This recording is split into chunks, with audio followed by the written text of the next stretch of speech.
যান্ত্রিক জীবনে ছুটে চলতে চলতে বেশ ক্লান্ত শহরবাসী। সেই যান্ত্রিকতা থেকে একটু পরিত্রাণ পেতে ভিন্ন ধরনের এক আয়োজন করেন নারী উদ্যোক্তা ফাইজা। কি সেই উদ্যোগ, সে সম্পর্কেই জানবো এবারে। গ্রাম বাংলায় কোনো প্রাকৃতিক দুর্যোগ হলে গ্রামবাসী একত্রিত হয়ে সৃষ্টিকর্তার কাছে প্রার্থনা করতেন। একই সাথে সবার অংশগ্রহণে সিন্নি প্রথার প্রচলন ছিল। বর্তমান যান্ত্রিক জীবনে অনেকটাই হারিয়ে গেছে সেই প্রচলিত মিথ।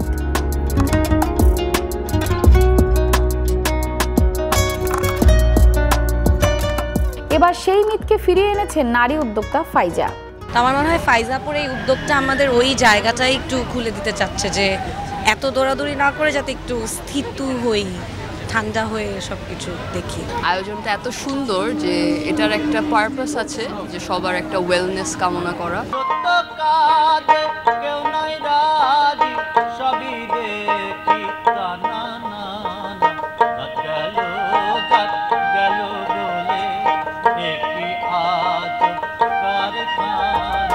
সুফি সঙ্গীতের পাশাপাশি গ্রাম বাংলার ঐতিহ্য কলা পাতাতে করে সিন্নির আয়োজন করেন তিনি।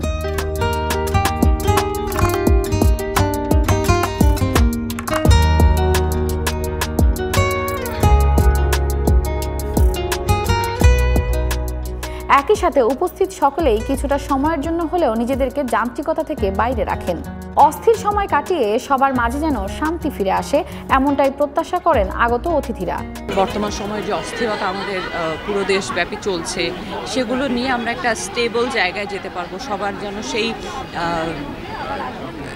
প্রার্থনাটা থাকে এবং সবার সেই ইচ্ছাটা থাকে, এবং সেটাই আমরা একসাথে মিলে সবাই উইশ করবার জন্যই কিন্তু এই আয়োজনে একত্রিত হওয়া। আমার কাছে মনে হচ্ছে শুরুটা যদি এভাবে করা যায়, যে সব জায়গায় গেলেই একটা বিরাট কাণ্ড হবে, ওখানে রেজিস্ট্রেশন আছে বা এখানে আমাকে বিরাট খাওয়া দাওয়া হবে, আমরা সব কিছুতে একটা বিরাটের ভিতরে ছুটছি।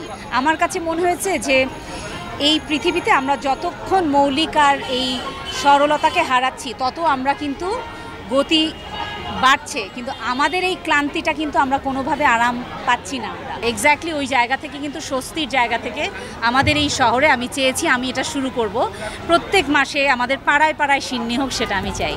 স্বল্প পরিসরে আয়োজিত হলেও ভবিষ্যতে আরো বড় পরিসরে আয়োজনের পরিকল্পনা করেছেন আয়োজক।